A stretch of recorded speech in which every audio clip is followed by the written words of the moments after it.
पूरे देश में चर्चा का विषय है जातीय जनगणना। जातीय जनगणना बिहार सरकार कराई है, उसका रिजल्ट भी आया है। उसको सब कोई अपने अपने नज़रिए से उसको देख रहा है। जातिगत आधार पे भी कुछ लोग ऐसे हैं सोसाइटी में जिनके साथ शोषण हुआ है, उनको उनका हक नहीं मिला है। इतिहास गवाह है कि उनको जो मिलना चाहिए था समाज में स्तर, वो नहीं मिला। सिर्फ जाति के नाम पे उनके साथ भेदभाव किया गया, उनको उनका हक नहीं दिया गया। इसके लिए सिस्टम जिम्मेदार है। ये कैसे होगा कि माने उनका विकास कैसे हो जाएगा? ये तो कहीं गुमराह करने वाली बात तो आपको नहीं लग रही है? तो सिर्फ रिजर्वेशन देना या सिर्फ जाति के नाम पे कुछ करना, इससे तो समाज में परिवर्तन नहीं आने वाला है। सत बहुमत पार्टी वो कैसे देखती है जातीय जनगणना को? इसको भी थोड़ा क्लियर कर दीजिएगा। कि रिलीजन के आधार पे भी जो ध्रुवीकरण है उसको भी सपोर्ट नहीं करते हैं। सत्य बहुमत पूरे इंडिया को एज ए होल यूनिट की तरह देखती है, जिसमें कहीं कोई डिवीजन नहीं है। यहाँ पे मतदाता जो हैं पूरे होल रिप्रेजेंट कर रहे हैं एक कॉन्स्टिट्यूंसी को। जैसे ही आप मतदाताओं के बहुमत से सरकार बनाने की बात करोगे तो आप सबका ख्याल रखोगे ना। आप किसी भी क्रिमिनल को टिकट नहीं दोगे। क्यों? क्योंकि मतदाता उसको वोट ही नहीं देंगे।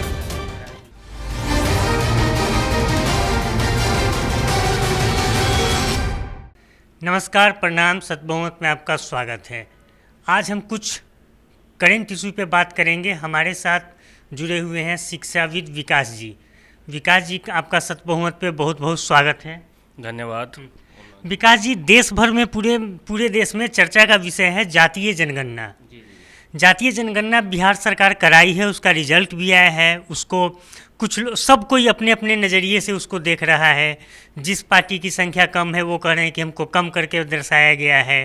अब ये हमको समझ में नहीं आ रहा है। जो वहाँ की सरकार कह रही है, चाहे जो पार्टी कराई है, वो कह रही है कि इससे विकास होगा और गरीबी और अमीरी के बीच में खाई पाटने का काम होगा। इसको आप कैसे देखते हैं? आप शिक्षाविद हैं, आप बहुत सारे बच्चों से मिलते हैं, समाज में रहते हैं, अध्ययन करते रहते हैं, तरह तरह के आर्टिकल पढ़ते रहते हैं। आपका काम है एजुकेशन को बढ़ावा देना, फैलाना। आप इसको कैसे देखते हैं?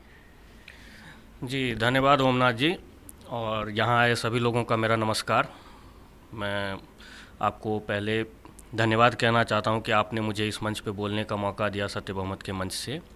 देखिए, जातिगत जनगणना जो अभी प्रेजेंट समय में जो अभी चल रही है, इस पे बहुत सारी बातें होती है।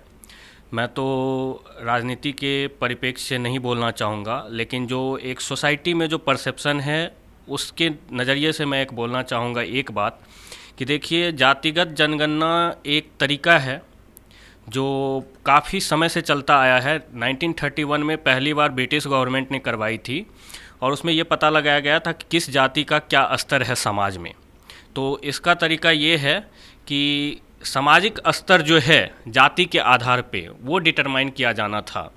अभी एट प्रेजेंट सिनारियो में देखिए तो हमारे कॉन्स्टिट्यूशन में बहुत तरह की प्रोविजंस हैं, जातियों से रिलेटेड भी हैं। तो इसका मेजर रीज़न ये रहा है कि हिस्टोरिकल इनजस्टिस की बात की गई थी। तो एक सिर्फ जाति के आधार पे हिस्टोरिकल इनजस्टिस नहीं हुई है, जो मैं दर्शकों को बताना चाहूँगा, जो लोग आए हैं उन्हें भी। हिस्टोरिकल इनजस्टिस जो है अलग अलग तरीके के लोगों के साथ हुई है। जैसे ट्राइबल्स राइट के लिए एक अलग तरह का कानून बनाया गया 2006 में। गवर्नमेंट ने जो है अलग कानून बना करके उनको उनके हक की देने की बात की थी। इसी तरह कुछ जो है जातिगत आधार पे भी कुछ लोग ऐसे हैं सोसाइटी में जिनके साथ शोषण हुआ है, उनको उनका हक नहीं मिला है। इतिहास गवाह है कि उनको जो मिलना चाहिए था समाज में स्तर, वो नहीं मिला। सिर्फ जाति के नाम पे उनके साथ भेदभाव किया गया, उनको उनका हक नहीं दिया गया। इसके लिए सिस्टम जिम्मेदार है। मैं किसी एक व्यक्ति विशेष को नहीं बोलना चाहता हूँ या किसी एक जाति को नहीं बोलना चाहता हूँ कि ब्राह्मणों ने ये किया या फॉरवर्ड कास्ट ने ये किया। 4 कास्ट आते हैं हमारे फॉरवर्ड: ब्राह्मण, राजपूत, कायस्थ, भूमिहार। ये 4 कास्ट फॉरवर्ड हैं। इनके अगेंस्ट बोला जाता है कि इन्होंने सबके साथ शोषण किया। ऐसा कुछ नहीं है समाज में। शोषण तो जब जिसको मौका मिलता है वो करते हैं लोगों के साथ, जो कमज़ोर होता है, जो पावरफुल होता है। हाँ, इनकी डोमिनेंस रही है हिस्ट्री में क्योंकि राजा महाराजा थे तो उनके भी जो नोबल्स होते थे वो ब्राह्मणों में से ज़्यादा होते थे। राजपूत खुद ही होते थे रूलिंग क्लास। तो इनके साथ कहीं ना कहीं डिस्पैरिटीज हुआ है, जिसकी वजह से ये पिछड़ गए। जो डेवलपमेंट था सोसाइटी में उसमें ये पिछड़ गए। एट प्रेजेंट जो जातिगत जनगणना की जा रही है उसका भी जो रीज़न बताया जा रहा है वो यही है कि इनको इनका हक नहीं मिला है, इनके जाति के आधार पे हम इनको इनका हक देंगे। मेरे ख्याल से इसमें कोई गलत बात नहीं है कि जो पिछड़ा हुआ है उसको आप अफर्मेटिव एक्शंस के थ्रू उनको मौका दे रहे हैं समाज में आगे बढ़ने का। क्योंकि कहीं ना कहीं कोई बच्चा अगर दूसरी जाति में पैदा हुआ जिसकी वजह से वो पिछड़ा रह गया तो उसमें उसकी कोई गलती नहीं है, वो बर्थ उसका उसमें हुआ है। तो स्टेट की ये जिम्मेदारी है कि उसको एक लेवल प्लेइंग फील्ड जो है क्रिएट करके दे सोसाइटी में, ताकि वो अपने पीयर ग्रुप के साथ जो है कम्पीट कर सके इक्वली। अब कोई बच्चा जो है गवर्नमेंट स्कूल से, इसका मैं एग्जांपल सीधा साधा एक एग्जांपल देना चाहूँगा आपको कि देखिए कोई बच्चा जो है वो बड़े स्कूल में पढ़ा, साई इंटरनेशनल स्कूल या फिर यहाँ पे रेयान इंटरनेशनल स्कूल है दिल्ली में, बहुत बड़े बड़े स्कूल्स हैं इंग्लिश मीडियम के, वहाँ से पढ़ा है। और कोई बच्चा गांव के स्कूल से पढ़ के आया, उसके पास उतनी फैसिलिटीज़ नहीं थी, उसके पास इलेक्ट्रिसिटी नहीं है पढ़ने को, उनके पास किताबें नहीं हैं, उनके पास संसाधनों की कमी है, टीचर्स अच्छे नहीं हैं, जो टीचर्स गवर्नमेंट स्कूल में है वो ड्यूटी नहीं सही से करते हैं। क्या इस वजह से हम उस बच्चे को पिछड़ा मान लेंगे? या स्टेट की ये जिम्मेदारी है कि जो डिस्पैरिटीज है उसको इक्वलाइज किया जाए। तो इसके लिए एक तरीका लाया गया जिसको बोला जाता है रिजर्वेशन। ठीक है, आरक्षण की बात की गई, लेकिन आरक्षण जो है जाति के आधार पे दी गई, ओबीसी, एससी और एसटी तो उनका मतलब अलग कैटेगरी है, दी गई, लेकिन आरक्षण का जो है बेनिफिट सही तरीके से शायद डिस्ट्रीब्यूट नहीं हो पाया। अच्छा, एक आप बोले कि सही तरीके से डिस्ट्रीब्यूट नहीं हो पाया, तो आप एक चीज़ और बताइए कि देखिए मेरा मानना है कि जातीय जनगणना सरकार को पता होना चाहिए कौन लोग कितने संख्या में हैं, लेकिन ये कैसे होगा कि माने उनका विकास कैसे हो जाएगा? ये तो कहीं गुमराह करने वाली बात तो आपको नहीं लग रही है? जी, दो पहलू हैं हर चीज़ के। अब जैसे कि हॉस्पिटल बनेगा किसी इलाके में, तो उसमें ऐसा तो है नहीं ना कि जो माने जो ज़्यादा बीमार पड़ेंगे वो कोई भी होगा उसका इलाज होगा। सरकार डेवलपमेंट तो ऐसे कर सकती है। एक और चीज़, और इसका छोटा सा संक्षिप्त में जवाब दे दीजिएगा, और सत बहुमत पार्टी वो कैसे देखती है जातीय जनगणना को, इसको भी थोड़ा क्लियर कर दीजिएगा, क्योंकि हमारे सत बहुमत पार्टी के दर्शक लोग और जो वोटर हैं वो जानना चाहते हैं कि आखिर उनकी पार्टी इसको कैसे देखती है। क्योंकि वो कहते हैं कि एक सबको जोड़ना चाहिए, सबको एकत्र करना चाहिए, तो फिर इसको कैसे देखते हैं? ये तो विभाजनकारी लगता है सुन के ही। जी, देखिए जातिगत जनगणना जो की जा रही है, इससे ये तो इतने सालों में पता चल गया कि इससे डेवलपमेंट नहीं हुई है। अगर ऐसी होती तो 75 साल से इंडिया जो है इंडिपेंडेंट नेशन की तरह एग्जिस्ट कर रही है। इंडियन इकोनॉमिक ग्रोथ जो है 1991 के बाद almost more than on an average अगर मैं बात करूँ तो 7% के आसपास रही है। तो इकोनॉमिक ग्रोथ तो हुई है, लेकिन साथ साथ इनइक्वालिटीज़ भी बढ़ी है सोसाइटी में। तो सिर्फ रिजर्वेशन देना या सिर्फ जाति के नाम पे कुछ करना, इससे तो समाज में परिवर्तन नहीं आने वाला है। सबसे बड़ी बात ये है, क्योंकि जाति के आधार पर जो डिवीज़न सोसाइटी की है उसको कहीं ना कहीं इस तरह से हम बढ़ावा ही दे रहे हैं इस तरह की जनगणना करके। हमें चाहिए कंसोलिडेशन कैसे आएगा? हर आदमी अगर उसके पास रहने को, खाने को और अच्छी मतलब नौकरी हो, इन सब चीज़ों की फैसिलिटीज़ हो, आधारभूत सुविधाओं के लिए वो जद्दोजहद में ना हो, बिल्कुल वो परेशान ना हो, तब तो वो अपने से ऊपर के लिए सोचेगा, अपने बच्चों को अच्छा एजुकेशन देगा, सब कुछ करेगा।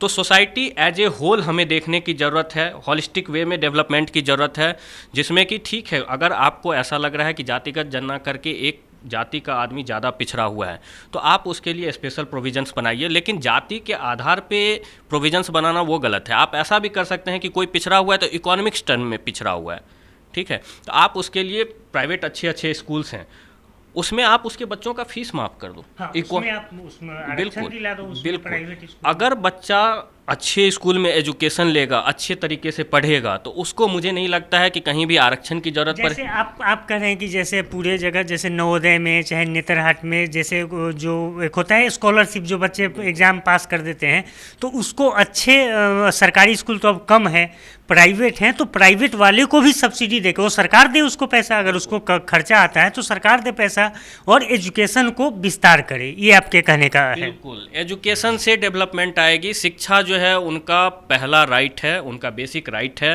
ह्यूमन राइट है, सिविक राइट है, सब कुछ है। शिक्षा जो है राइट टू एजुकेशन 21A में हमने दे दिया है, बट राइट टू एजुकेशन जो है हमें कैसे ग्रास रूट लेवल पे इम्प्लीमेंट करना है, इसके लिए हमने कोई प्रावधान नहीं बनाया है। सबसे इम्पॉर्टेंट बात यह है कि प्राइवेट सेक्टर जो है वो इफ़िशियंट है। जहाँ पे पब्लिक सेक्टर लैग कर रही है, गवर्नमेंट लैग कर रही है, वहाँ पे हमें दोनों का डेवलपमेंट मॉडल जो है, दोनों के मॉडल को इंटीग्रेट करना चाहिए। प्राइवेट सेक्टर का भी पेनिट्रेशन होना चाहिए रूरल एरियाज़ में, और अगर वहाँ के लोग सक्षम नहीं हैं अपने शिक्षा के लिए को अफोर्ड करने के लिए, तो वहाँ पे गवर्नमेंट को प्रोवाइड करनी चाहिए ये फैसिलिटीज़।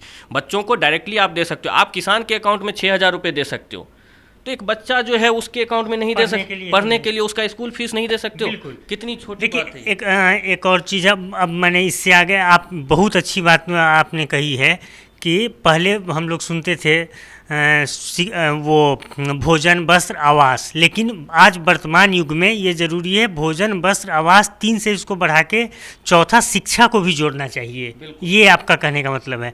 और हम अब दूसरे टॉपिक पे थोड़ा आते। हाँ, एक और आपने सवाल पूछा था, सत्य बहुमत कैसे इसको देखती है। देखिए, सत्य बहुमत की राजनीति जो है उससे मैं पूरी तरह से सहमत हूँ।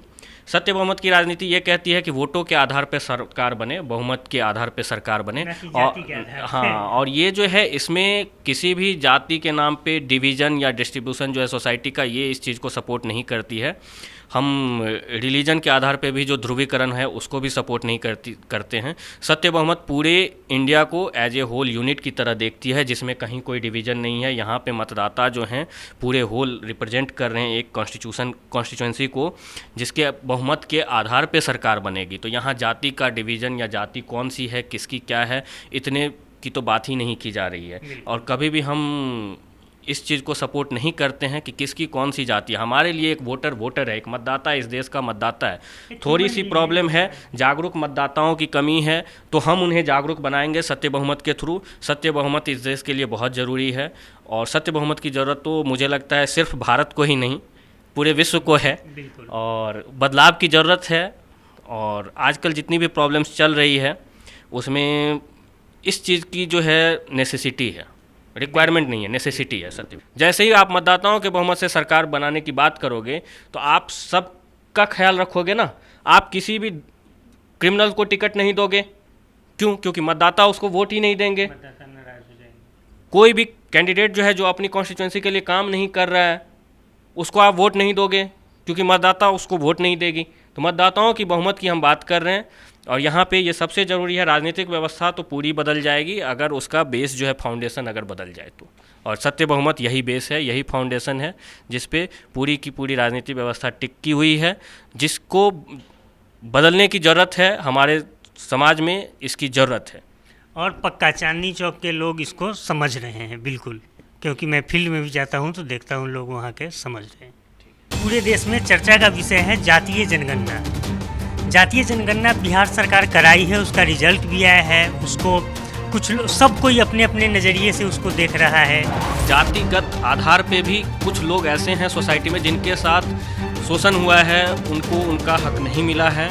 इतिहास गवाह है कि उनको जो मिलना चाहिए था समाज में स्तर, वो नहीं मिला।